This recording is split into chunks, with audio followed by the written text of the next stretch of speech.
दोस्तों नमस्कार।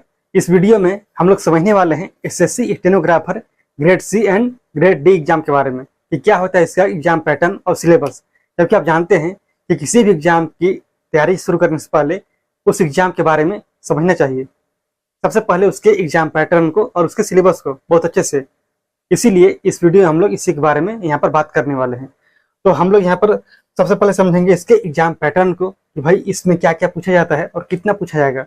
तो इसमें 3 सब्जेक्ट होते हैं। एक आपका होता है रीजनिंग, दूसरा होता है जनरल अवेयरनेस और तीसरा होता है इंग्लिश लैंग्वेज एंड कॉम्प्रिहेंशन। तो यहाँ पर देखिए कितने कितने प्रश्न होंगे।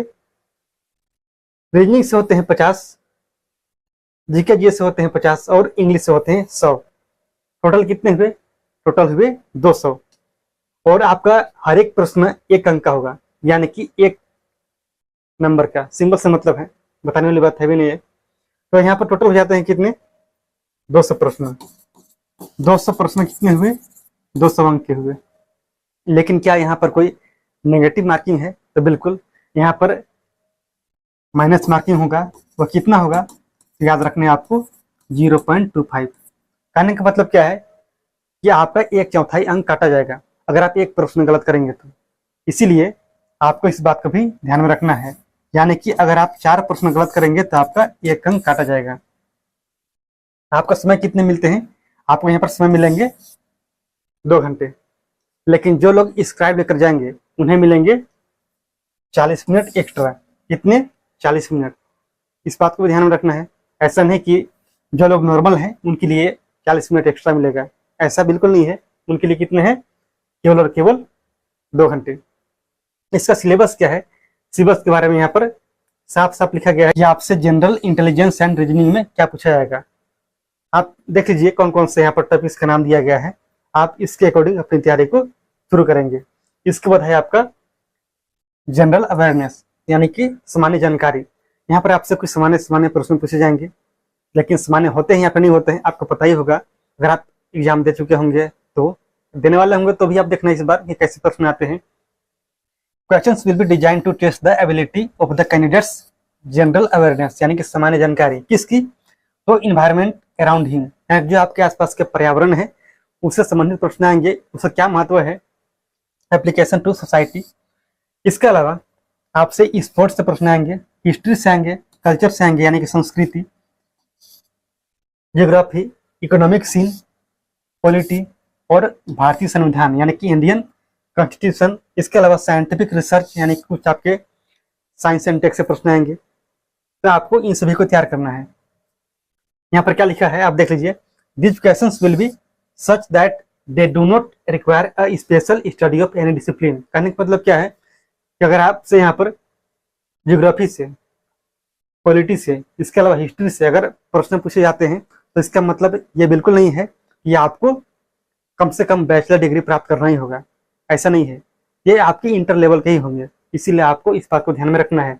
ऐसा नहीं कि आप बैचलर डिग्री लेने चले जाएं, आप मास्टर डिग्री कर रहे हैं, आपको ऐसा नहीं करना है। इंग्लिश लैंग्वेज एंड कॉम्प्रिहेंशन, इससे क्या पूछे जाएंगे? तो यहाँ पर देखिए, testing of candidates understanding of the English language, यानी जो अंग्रेजी भाषा है इसका ज्ञान होना चाहिए। आपके पास कितना इसका ज्ञान है, बस इसी का यहाँ पर टेस्टिंग होगा।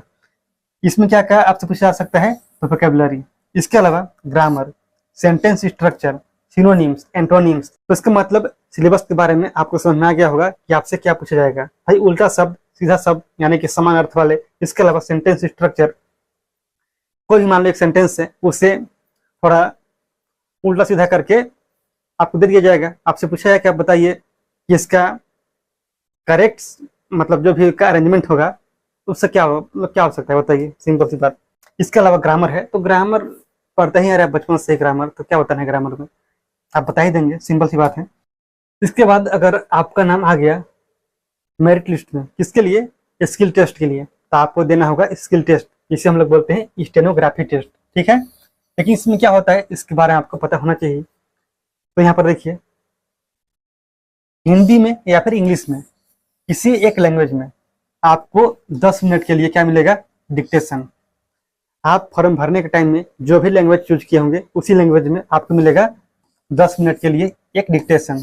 ठीक है, इंग्लिश में या फिर हिंदी में। देखिए यहाँ पर लिखा हुआ है as opted by the candidates in the online application form, ठीक है।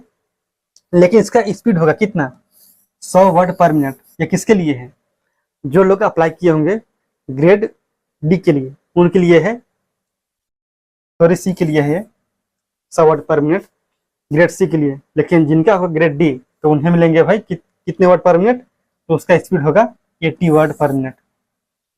इस बात को ध्यान रखना है, ग्रेड डी के लिए 80 वर्ड पर मिनट और सी के लिए 100 वर्ड्स पर मिनट। इतने स्पीड से आपको मिलेंगे 10 मिनट का डिक्टेशन। और इसके बाद आप यहाँ पर देखिए the matter will have to be transcribed on computer, यानी कि जो आप सुनेंगे जब भी आपको डिक्टेशन मिलेगा उसे आपको कंप्यूटर में ट्रांसक्राइब करना है, ठीक है। लेकिन ट्रांसक्राइब करने के लिए आपको समय मिलेगा, कितना मिलेगा इसके बारे में यहाँ पर आप समझ लीजिए। अगर आप इंग्लिश में करते हैं ग्रेड डी के लिए तो आपको मिलेगा 50 मिनट, और हिंदी में करते हैं तो 65 मिनट, और ग्रेड सी के लिए इंग्लिश में 40 मिनट और हिंदी के लिए 55 मिनट। लेकिन जो लोग जाएंगे स्क्राइब लेकर के उन्हें मिलेंगे कुछ एक्स्ट्रा समय, जो कि कितना मिलेगा आप यहाँ पर देख सकते हो, ठीक है। और सबसे जो इम्पोर्टेंट है, जो यहाँ पर एक लंबा चौड़ा कुछ लिखा हुआ है, आप इसे पढ़िए मत, इसे आप ऐसे ही समझिए। अगर आप इंग्लिश यूज किए होंगे तो इसका मतलब ये बिल्कुल नहीं है कि आपको बाद में अगर आपकी ज्वाइनिंग होती है, यानी कि प्रोबेशनरी टाइम में, पीरियड में आप बोल सकते हैं, उसमें आपको हिंदी में भी काम करना होगा। अगर आपसे इंग्लिश में टेस्ट लिया गया है तो इसका मतलब ये नहीं कि आप इंग्लिश में ही काम करेंगे, आपको हिंदी में भी करना पड़ेगा। मतलब जरूरत के हिसाब से, अगर वहाँ पर हिंदी की जरूरत है तो आपको हिंदी में भी काम करना होगा। अगर आप हिंदी चूज करते हैं तो इसका मतलब ये नहीं कि आपको हिंदी में ही काम करना होगा, आपको इंग्लिश में भी काम करना पड़ सकता है और करना पड़ेगा। इसीलिए आपको दोनों में भी काम करने आना चाहिए। तो सिंपल से मतलब इसका ही है। अगर आपको समझ में आया है तो भाई बहुत अच्छी बात है, अगर समझ में आ गया तो आप इसे शेयर भी कीजिएगा और चैनल को सब्सक्राइब तो बिल्कुल करेंगे।